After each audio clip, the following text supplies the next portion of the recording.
Magandang umaga po bilang sculptor. Ako nga po pala si Sharon Pagulong, ang presentor ng unang papat. Ang aming pamagat ay tungkol sa buhay ni Rizal, pagsukat sa antas ng kamalayan ng BEd 1B sa Surigao del Norte State University.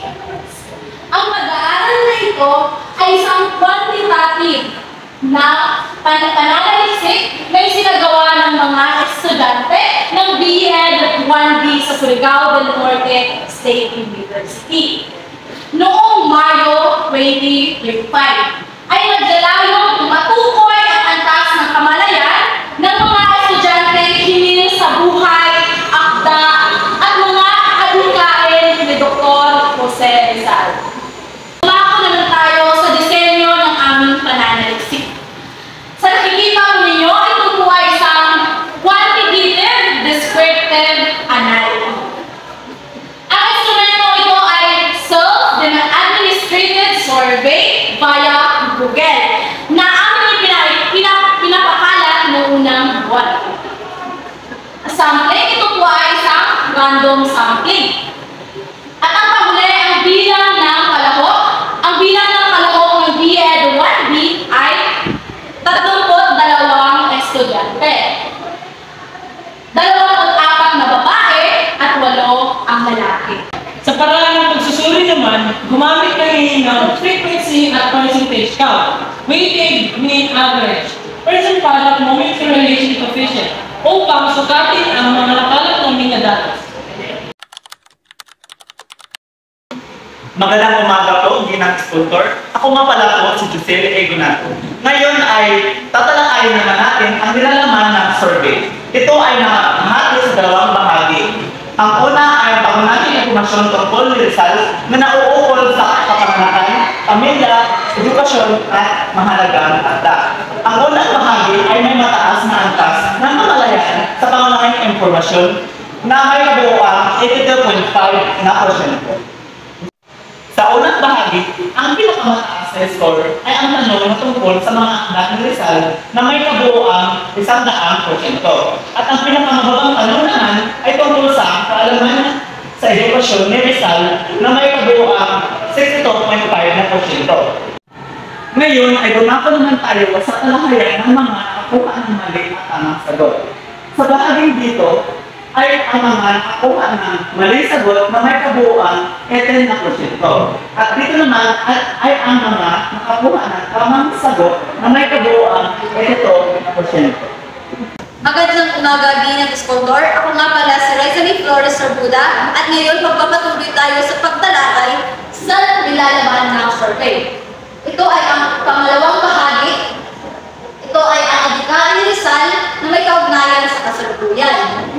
Ang bahagi ito ay nakakuha ng mas mababang average na may kabuuang 72.81%.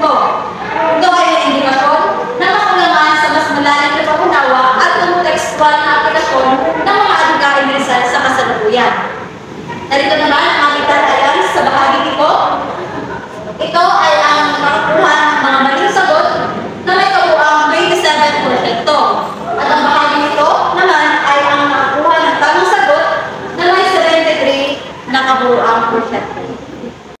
Magandang umaga po, sculptor. Ako nga po pala sa Alaling Magandang umaga. Dito naman po tayo sa ugnayan sa personal na profile.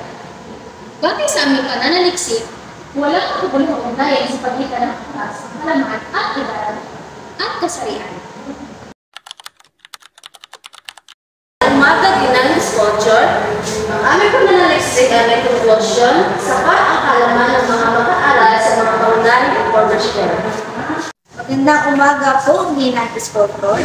Ang aming mga respondente ay may kakulangan sa mas malalim na pag-unawa sa adhikain ni Rizal. Magandang umaga, ginang sculptor. Ang pangunahing hamon ng aming pananaliksik ay pagpapalayan ng komunikasyon sa kasalukuyang konteksto bilang mga guro sa hinaharap at mamamayan. Magandang umaga, ginang sculptor. Ako nga po pala si Rina Didilia at ating isusunod ang rekomendasyon. Bakit na natuklasan at conclusion, ang mga sumusunod ay inirekomenda. Una, Malalim ang pagtalakay sa mga anikaking Rizal at ang ugnayan nito sa kasalukuyan gamit ang karunungan sa dulian. Pangalawa, iba't ibang interpretasyon ng mga anikaking. Magdagdag ng mga aktibidad na bubuo ng pisikal na pagtitis.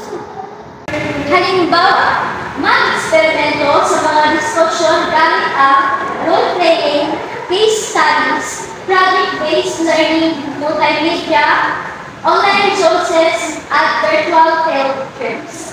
Ito ay magbibigay ng pagsasanay para sa guro ng magkagagang estratehiya sa pagtuturo ng buhay at akda ni Rizal.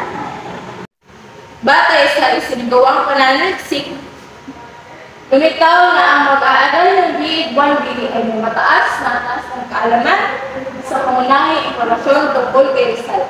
Gayunpaman, natukoy din sa resulta ang bahagyang kakulangan ng kaalaman sa mas malalim na aspeto sa buhay ni Rizal, katulad ng edukasyon at adhikain sa kasalukuyan.